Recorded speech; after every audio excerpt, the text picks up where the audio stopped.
Okay, guys, are you ready? Chapter 10. We're going to start. We're going to see what happens, okay? All right, here we go. Chapter 10. The family begins to starve. During the next 2 weeks, the weather turned very cold.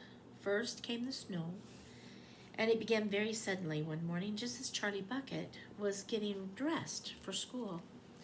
Standing by the window, he saw huge flakes drifting slowly down out of an icy sky that was the color of steel. I think our sky out there right now today is the color of steel. I think so. By evening, it lay 4 feet deep around the tiny house, and Mr. Bucket had to dig a path from the front door to the road. After the snow, there came a freezing gale that blew for days and days without stopping. I bet you guys can guess what a gale is just by using your context clues.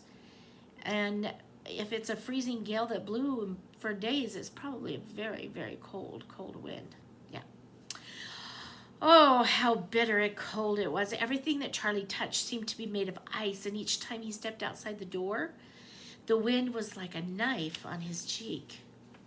Inside the house, little jets of streaming air came rushing through the sides of the windows and under the doors, and there was no place to escape them.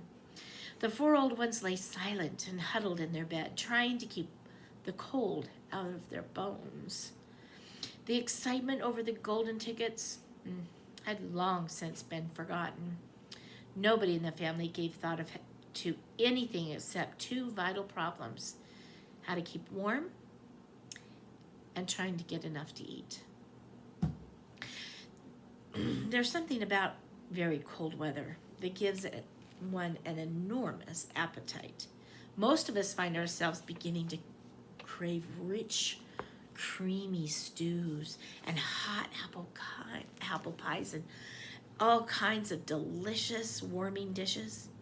And because we are all a great deal luckier than we realize, we usually get what we want, or near enough. But Charlie Bucket, he never got what he wanted because the family couldn't afford it. And as the cold weather went on and on, he became ravishingly, desperately hungry. Both bars of candy, the birthday one and the one Grandpa Joe had bought, long since been nibbled away. And all he got now were those thin, cabbagey meals 3 times a day. And then all at once, the meals became even thinner.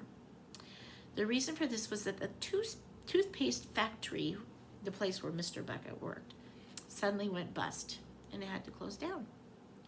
Quickly, Mr. Bucket tried to get another job, but he had no luck. In the end, the only way in which he managed to earn a few pennies was by shoveling snow in the streets. But it wasn't enough to buy even a quarter of the food that 7 people needed. The situation became desperate. Breakfast was a single slice of bread for each person, and lunch was maybe a half a boiled potato. Slowly but surely, everybody in the house began to starve. And every day, little Charlie Bucket, trudging through the snow on his way to school, would have to pass by Mr. Willy Wonka's giant chocolate factory. And every day as he came near to it, he would lift his small pointing nose high in the air and sniff the wonderful sweet smell of melting chocolate. Sometimes he would stand motionless outside the gates for several minutes on end, taking deep, swallowing breaths as though he were trying to eat the smell itself. "That child," said Grandpa Joe, poking his head up from under the blanket one icy morning, "that child has got to have more food. Doesn't matter about us. We're too old to bother with. But a growing boy, he can't go on like this. He's beginning to look like a skeleton." "What can we do?" murmured Grandma Josephine miserably. He refuses to take any of ours. I hear his mother tried to slip her own piece of bread onto his plate at breakfast this morning, but he wouldn't touch it. He made her take it back. He's a fine fellow, said Grandpa George. He deserves better than this.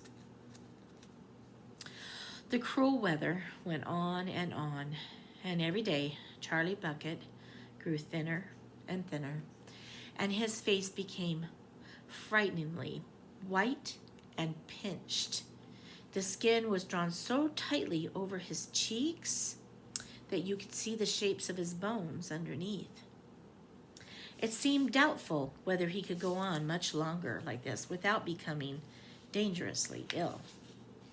And now, very calmly, with that curious wisdom that seems to come so often to children in times of hardship, he began to make little changes here and there in some of the things he did, so as to save his strength.